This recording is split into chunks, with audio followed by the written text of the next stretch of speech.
So, Bismillah ar-Rahman ar-Rahim. We're still continuing the story of the Bedouin and the Caliph. I think it's the 10th session of that story.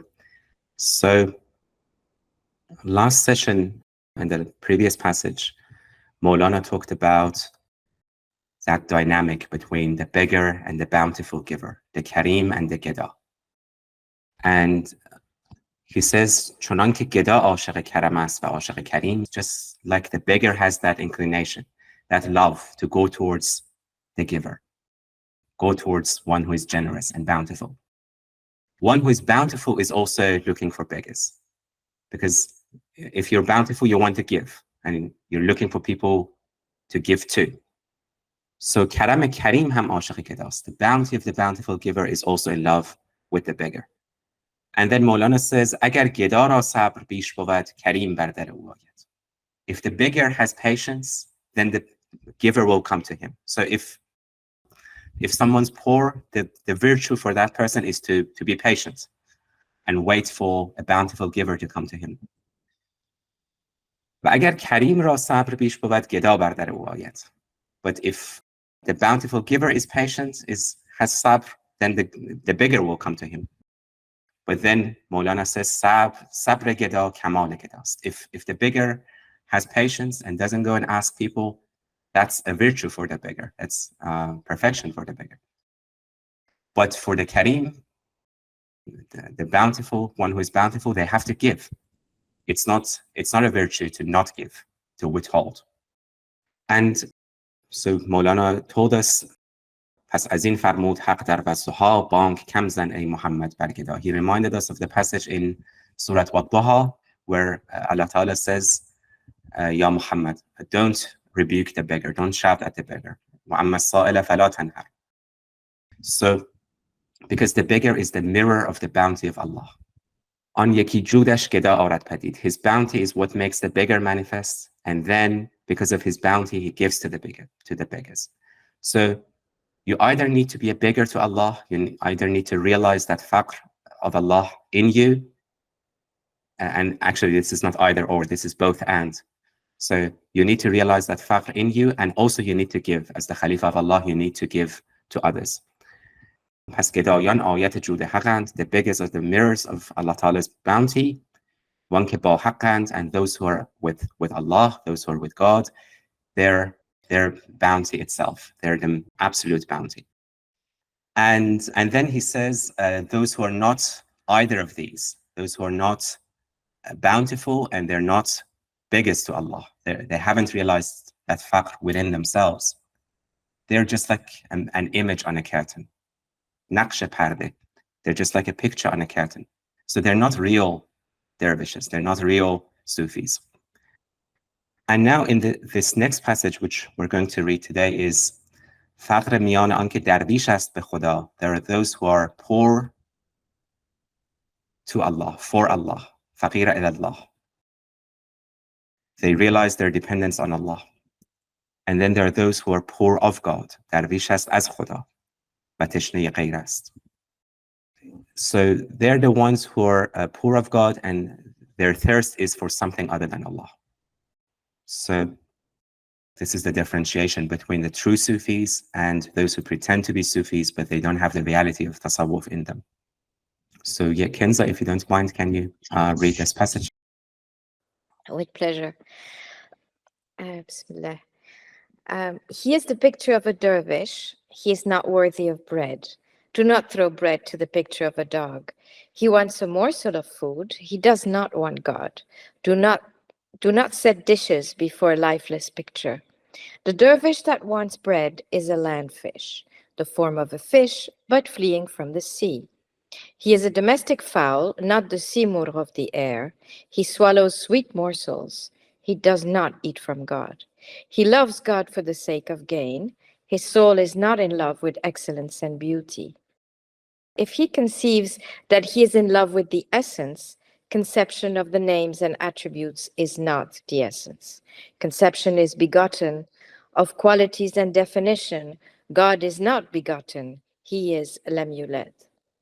How should he that is in love with his own imagination and conception be one of them that love the Lord of bounties.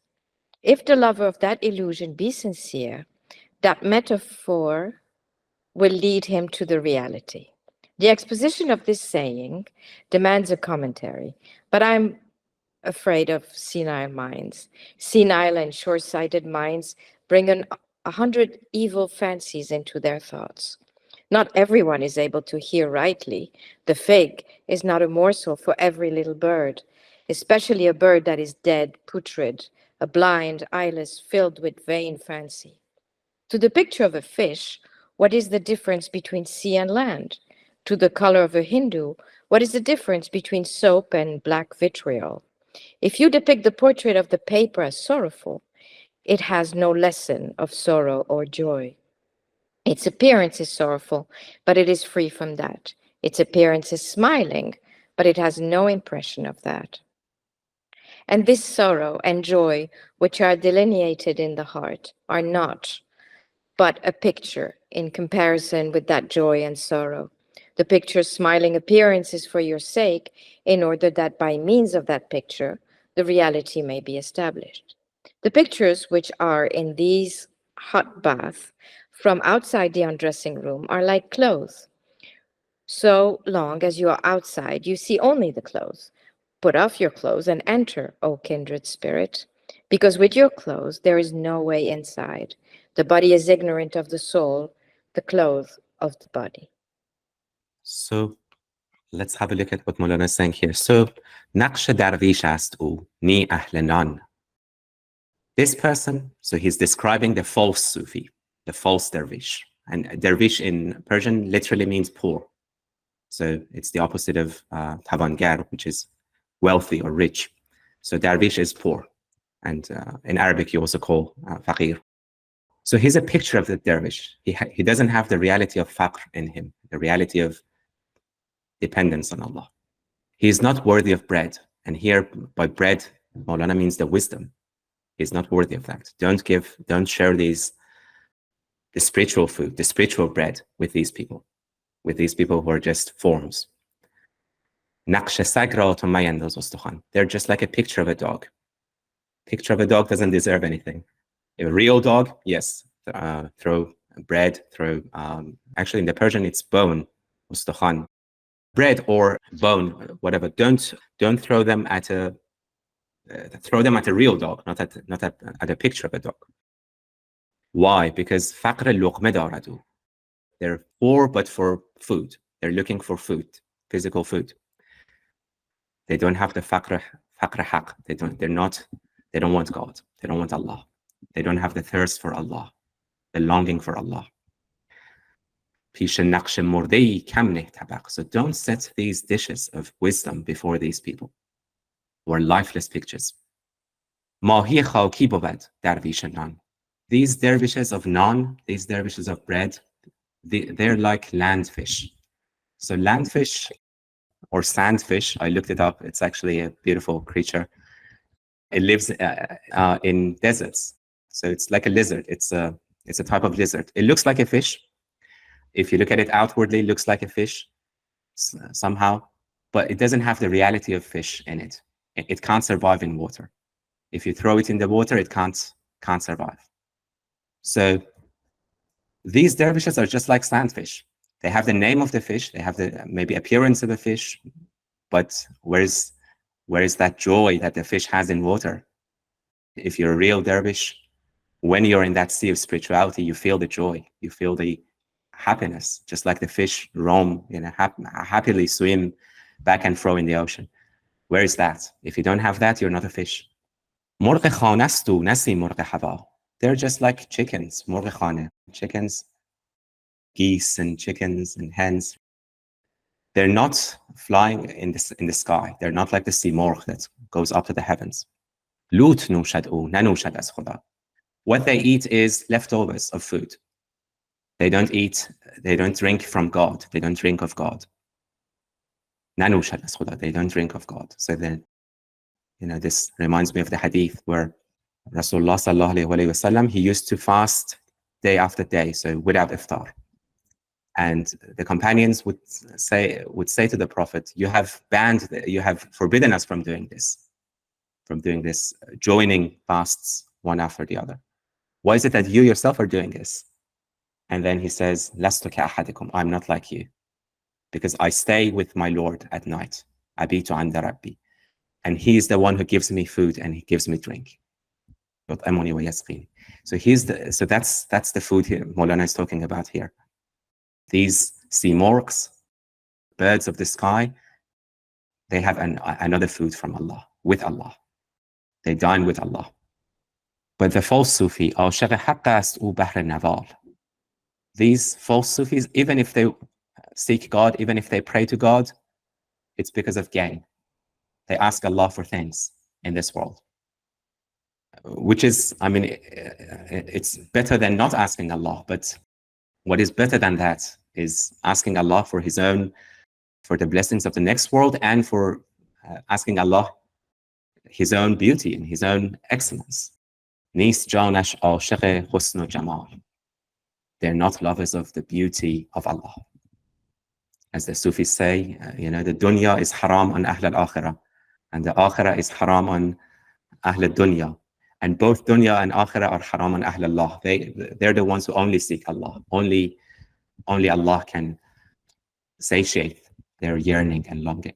So, this kind of criticizing Sufis, it's something that, everyone criticizes Sufis, including Sufis themselves. And, this is to distinguish the real Sufism from people who pretend to be Sufis but don't have the reality in them. And, Khujubiri, he says, Tasawwuf at the time of the Prophet, ﷺ, it was a meaning without a name. The meaning of Tasawwuf existed, but the name didn't exist. And now it's a name without a meaning. It's a name without the reality. So the name exists, but the reality is gone.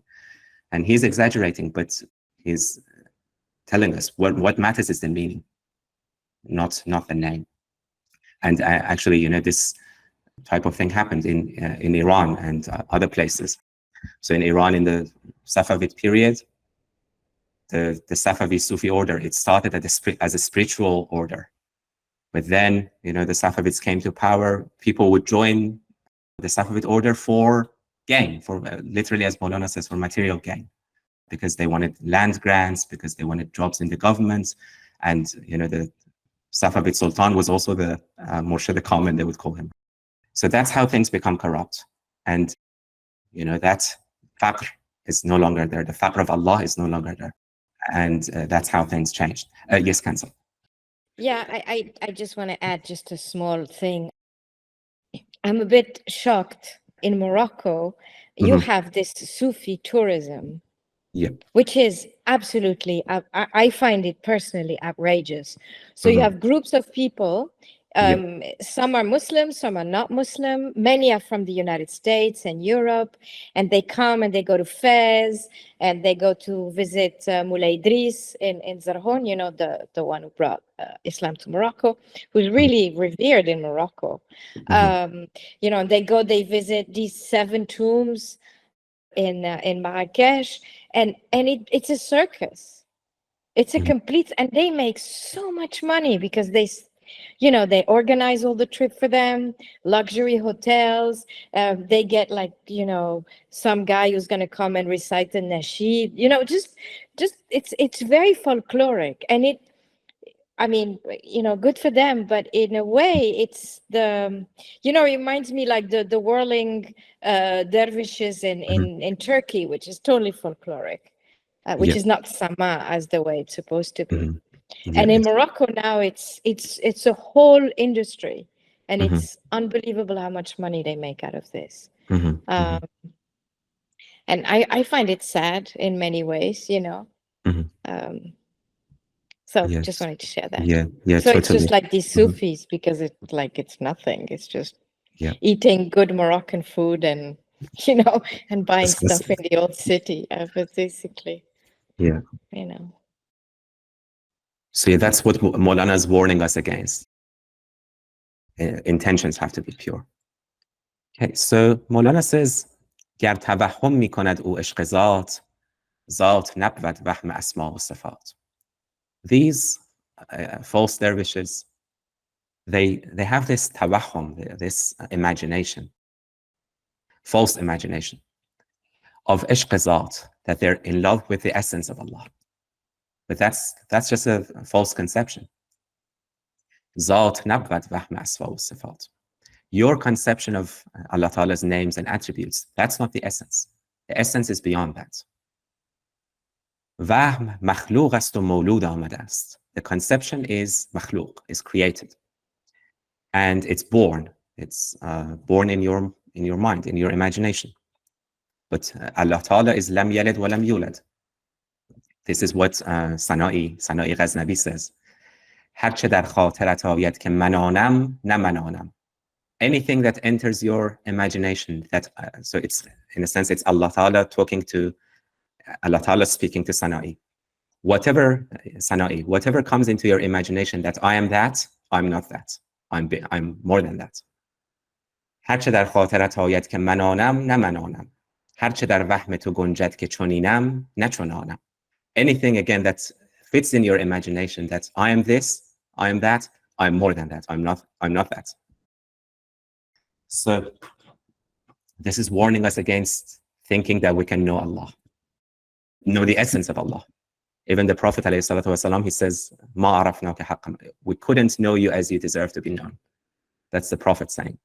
So, Imam Jafar al-Sadiq, he says, if ants could think of Allah, they would conceive of a big ant with and biggest antenna, and they would think that that's Allah. And he says this is the likeness of the wisest of people when they think they know who Allah is, the wisest of people. So عاشق تصویر و وهم خویشتن کی بود از عاشقان ظلمنن. Those who love their own imaginations and their own conceptions, how can be from the lovers of Allah? But then he says, عاشق آن وهم اگر صادق بود. You might be a lover of that illusion, but you have sincerity. So maybe you don't have the correct, you might have your own conception of Allah, your own imagination of Allah that's not real, but you're sincere. You're sincerely in love with Allah. Then that metaphor will lead you to reality. Again, reminds us of the story that Mawlana is going to tell us later on about the Moses and shepherd. So there's that shepherd that has that his own understanding of Allah. He says, Ya Allah, where are you? I want to comb your hair. I want to tie your shoelaces. And every morning I'm going to bring breakfast to you.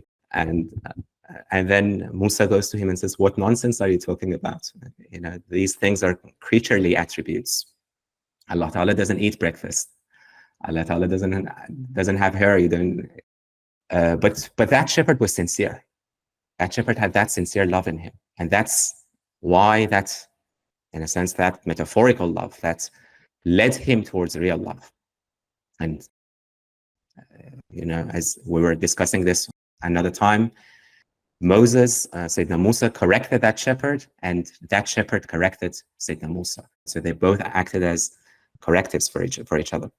So metaphorical love can lead to real love, Mawlana says. And then he says, شرح می‌خواهد بیان این سخن or شرح می‌خواهد بیان این سخن. Explaining this requires more commentary. I need to explain this a little bit more.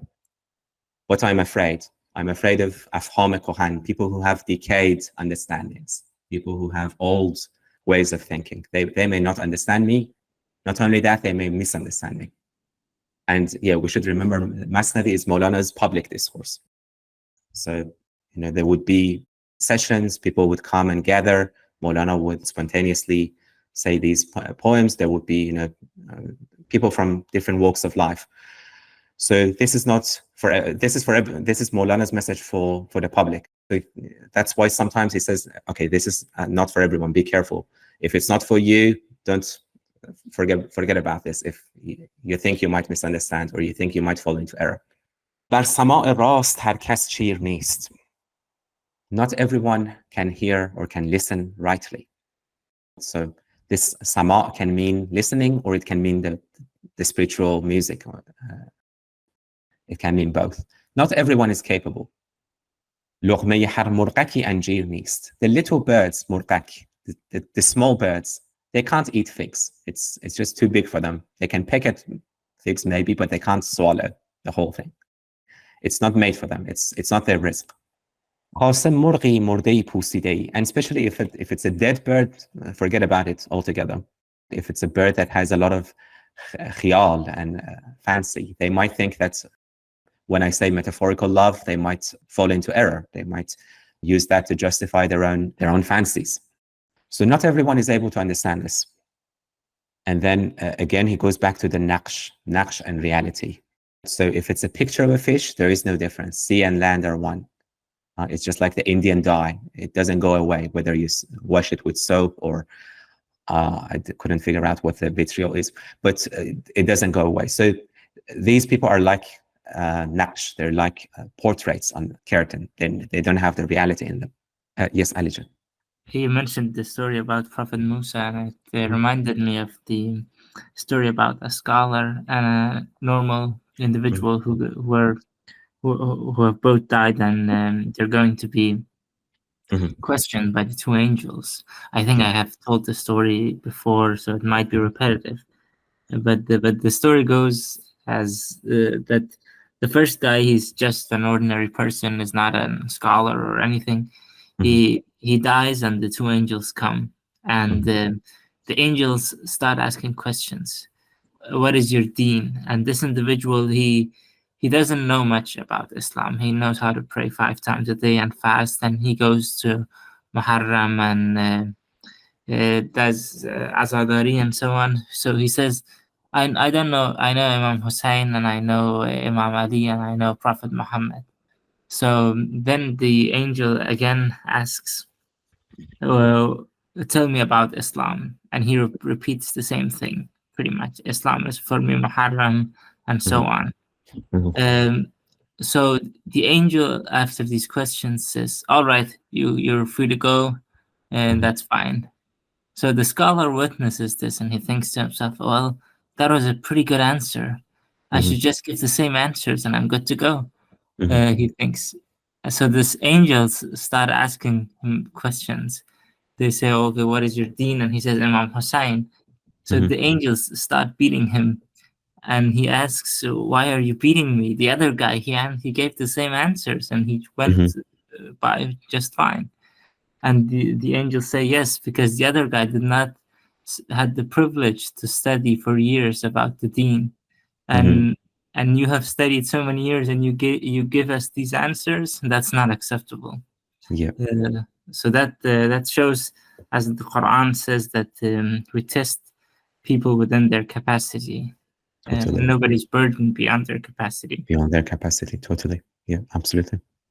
Yeah, I've also thought that maybe the scholar was actually ChatGPT scholar. So he was, you because never know nowadays. he was copying, someone else's answer. So yeah, totally. Indeed. Yes, Pradabha. It's him. Mawlana is like a bucket of cold water to the face against our imagination. That's a good thing. But then the hopeful one is about sincerity. Sincerity can make a bridge to the real. So that's so important. That's such an important couplet. Allah. Absolutely. It's like what Mawlana was saying earlier on. It's like praying in dark. You don't know which direction the Qibla is, but if you have that sincerity, the form may be incorrect, but the prayer will be accepted. So that's what he's saying here. You might have the wrong idea, your imagination. It's inadequate, and it is always inadequate. But if you have sincerity, then Allah Ta'ala, because of His grace, because of His bounty, will help you. So Mawlana says, "Naqsh agar ghamgin nigari bar waraq." Imagine you draw a picture of a sad person on a piece of paper. او ندارد از غم و شادی سبق. That picture doesn't know anything about sadness and joy. That picture is not aware. It's your sadness that you're drawing, but the picture itself doesn't know that it's sad. صورتش غمگین و او فارغ از آن. It looks sad, but the reality of that picture is not sad. Or it might be laughing, it might be happy, but again, that picture doesn't know. Now, Mawlana says, Vin غم و شادی که اندر دل خفیست پیش آن شادی و غم جز نقش نیست. So this sorrow and joy of this world that enters your heart, in comparison to the joy and sadness of the other world, that longing, that joy of the other world, this sadness and joy of this world is just like that picture. It's not real. So, صورت خندان نقش از بهر توست تا از آن صورت شود معنی درست. So that picture is for the meaning. The smiling picture, it's for you to realize that meaning of happiness in yourself. So the picture is a means to an end. It's not the end. Just like the pictures in bathhouses. نقش‌هایی که در این حمام هاست.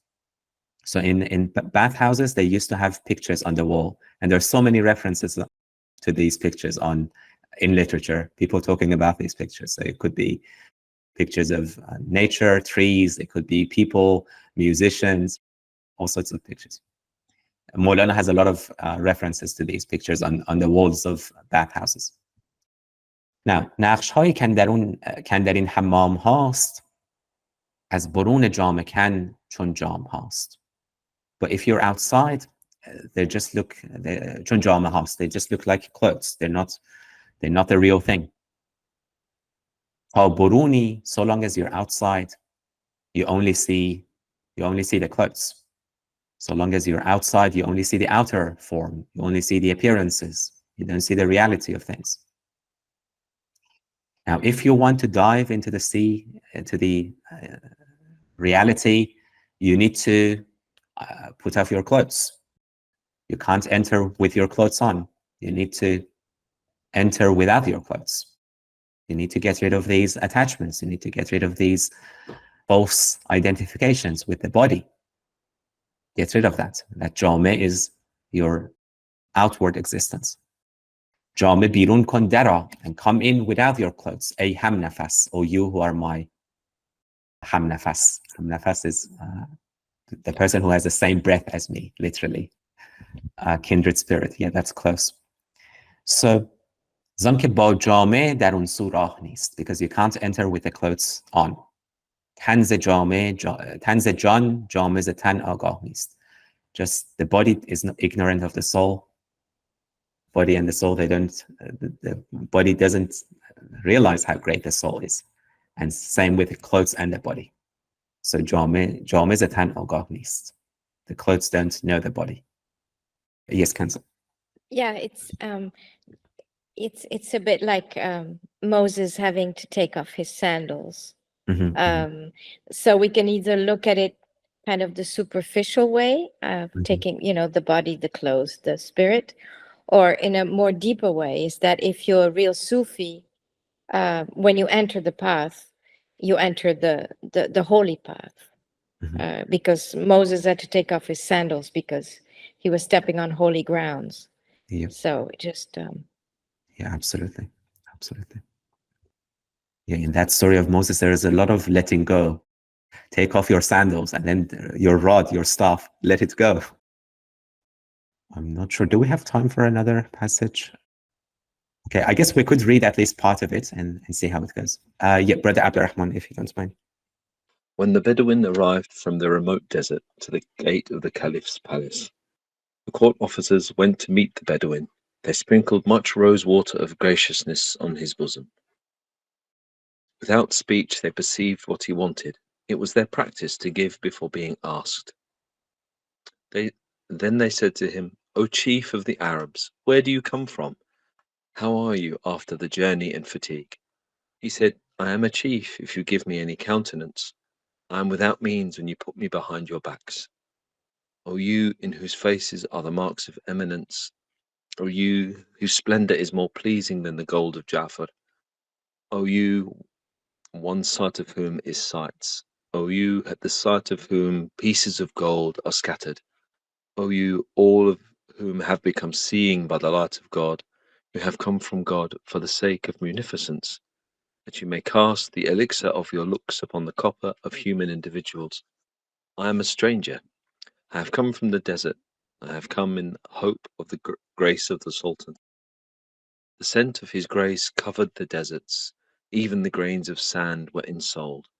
I came all the way to this palace for the sake of dinars. As soon as I arrived, I became drunk with sight. A person ran to the baker for bread. On seeing the beauty of the baker, he gave up the ghost. A certain man went to the rose garden to take his pleasure, and found it in the beauty of the gardener. Like the desert Arab who drew water from the well and tasted the water of life from the face of Joseph. Moses went to fetch fire. He beheld such a fire that he escaped from fire. Jesus sprang up to escape from his enemies. That spring carried him to the fourth heaven. The ear of wheat became a trap for Adam, so that his existence became the wheat ear of mankind. The falcon comes to the snare for food. It finds the forearm of the king and fortune and glory.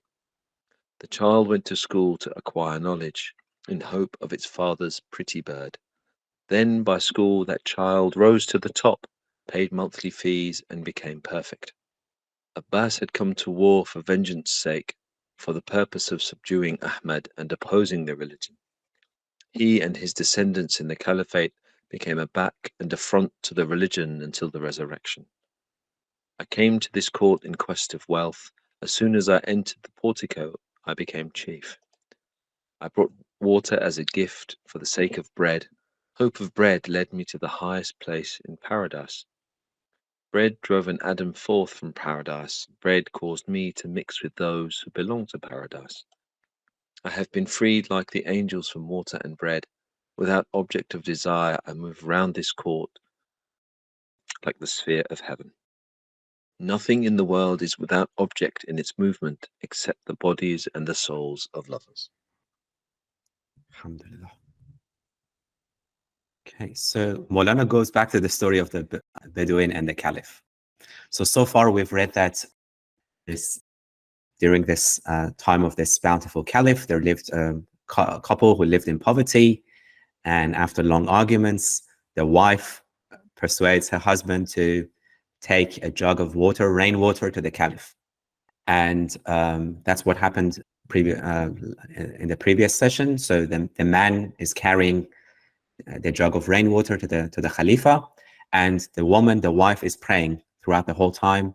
She's praying for her husband to reach there safely and for the jug of rainwater to reach there safely. So now he arrives in Baghdad. Now this Bedouin is in Baghdad, in the Dar al-Khilafah, the Caliph's palace. And the Caliph's officers and chamberlains, Naqiban and Darbanan, they come forward to receive and welcome this Arab and to accept his gift. So this is the dialogue between them and the Bedouin. So if the Khalifa is the bounty of Allah, who are the chamberlains and who are the officers? Yeah, what are your thoughts? Naqiban, the court officers, and why Mawlana is bringing. Yes, Brother Abra. The court officials, as it were, the chamberlains and what have you, would seem to be awliya. Awliya, indeed, yeah. Who have become seen by the light of God, have come from God for the sake of munificence, blessing, for kindness, that you may cast the elixir of your looks upon the copper of human individuals. When it mentions the gold of Ja'far, does that mean Hazrati Imam Ja'far as-Sadiq? Is that who it's referring to? Metaphorically, it could be. So when I looked it up, it refers to actually another Ja'far Barmaki, because there were gold coins. He's the one who made the coins pure, and that's why he, those gold coins became known as Zarra Ja'fari, or the gold coins of Ja'far. That makes sense. And then I think also the fact that Mawlana is describing the mere chamberlain, so to speak, in such exalted terms, gives a sense that this raises the significance and importance of the palace that he's visiting in and of itself. Indeed. So when he arrives, they come to meet the Bedouin. They come to receive him. Yes, Kenz. No, I just wanted to say that it's one of the most beautiful passages of the first volume of for me. This like the details of the gold and the rose, like the you know, the sprinkling of the, I mean, there is scent, there is sight, there is touch, there is like everything is there. It's just beautiful, really. It is, indeed.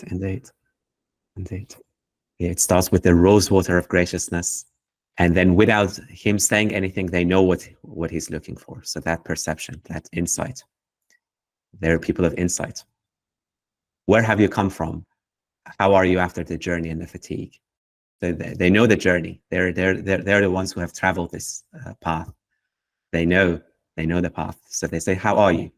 And then the adab of this Bedouin. گفت وجهم گر مرا وجهی دهید. If you respect me, if you turn towards me, I'm respected, I'm a chief. But if you turn your backs to me, then I'm nothing. Without you, I'm nothing. ای که در روتان نشان مهتری. Your faces are the marks of eminence. فرتان خوشتر ز زر جعفری. And you have that shining of the gold of Ja'far. ای که یک دیدارتان دیدارها. One sight of you is worth sights. ای نثار دینتان دینارها. May all dinars be sacrificed for seeing you. ای همه ینظر به نور الله شده از بر حق بهر بخشش آمده. And you're ینظر به نور الله, seeing by the light of Allah. از بر حق بهر بخشش آمده. And you have come for bounty, you have come to give. So that your alchemy can transform us, can turn our copper into gold. من قریبم از بیابان آمدم بر امید لطف سلطان آمدم. I have come from the desert in hope of receiving the grace of the Sultan.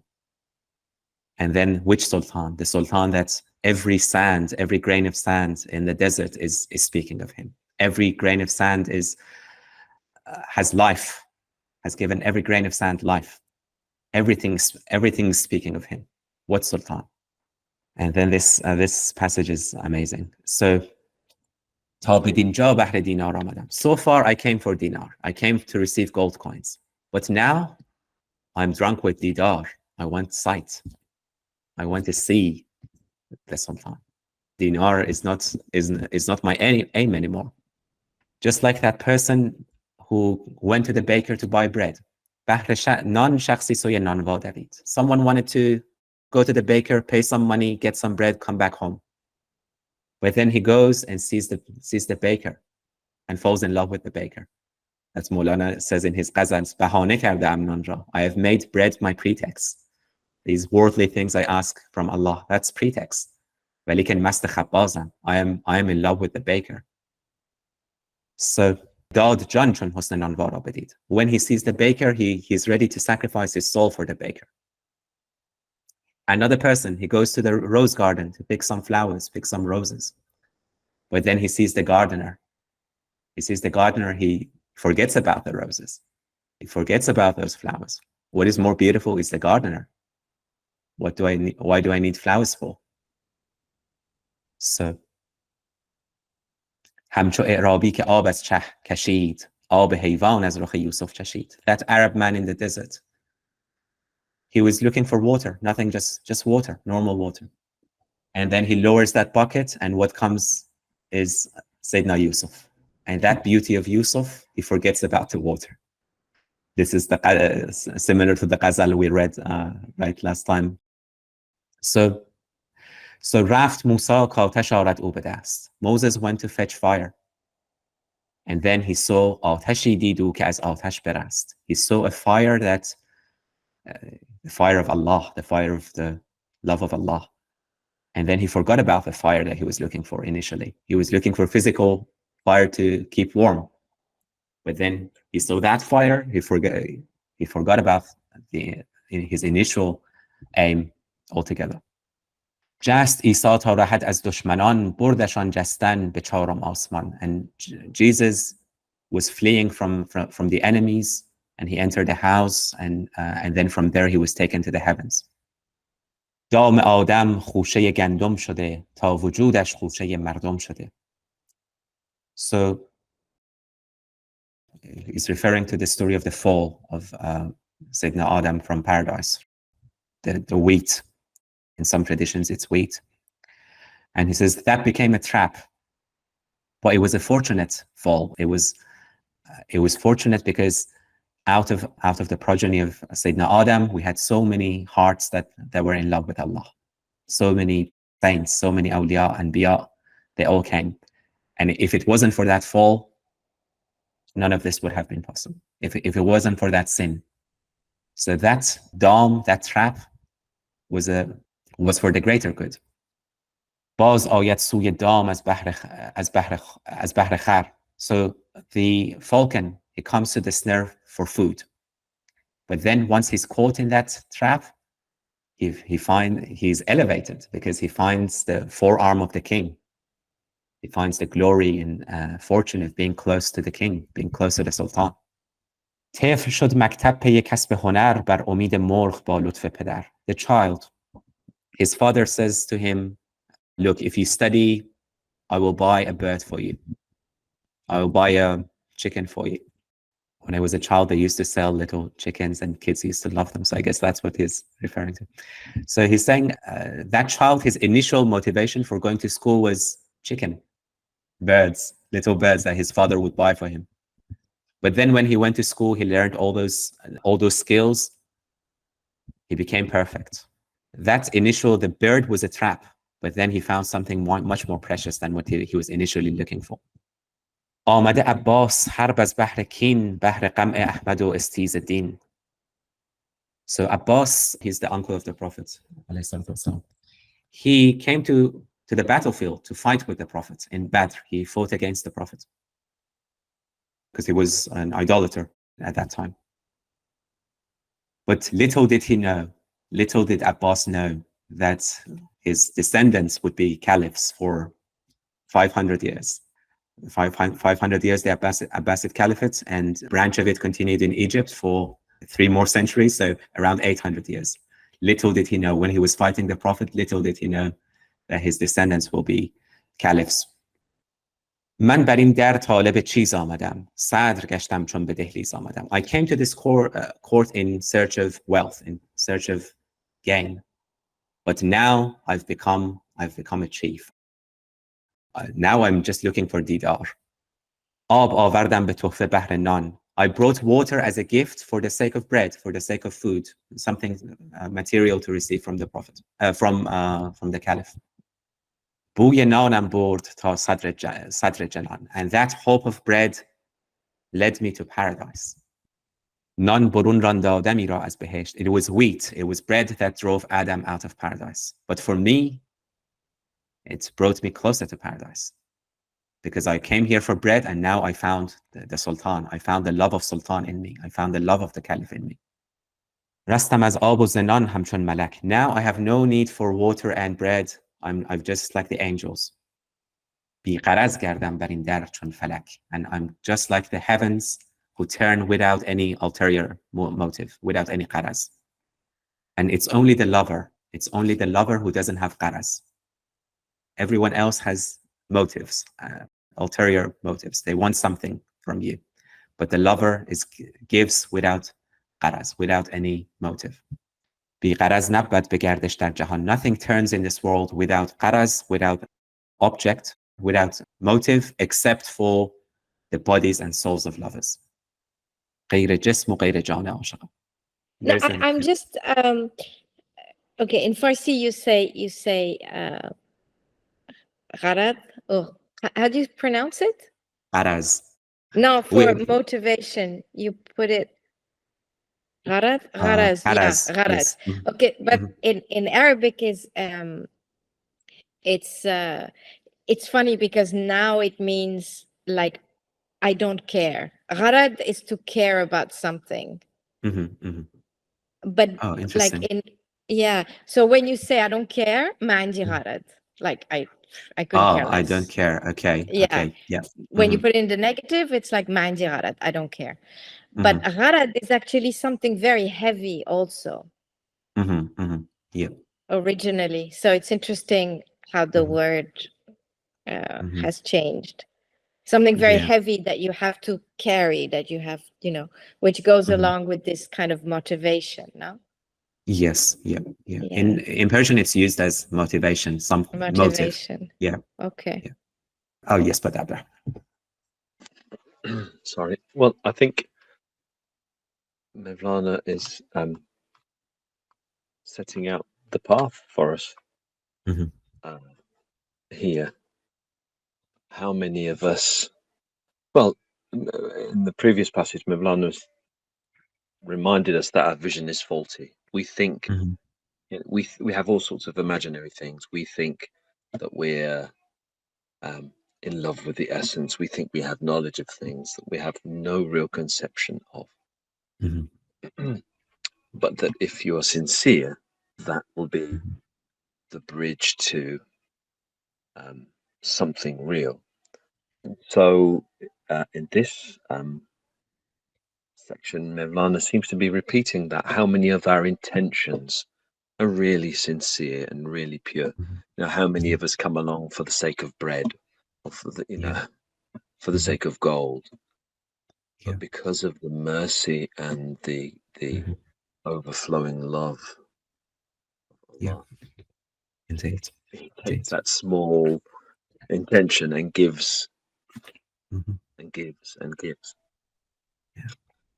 Indeed. And it's, Allah Ta'ala's bounty, mercy, who also captures. Just, you might be looking for something else. And in the Ghazal, which we read last time, also gave the example of Ibrahim Adham. He was hunting, he was looking for a deer, but then he was captured by Allah. He was hunted by Allah. And then he became the Ibrahim Adham that he was.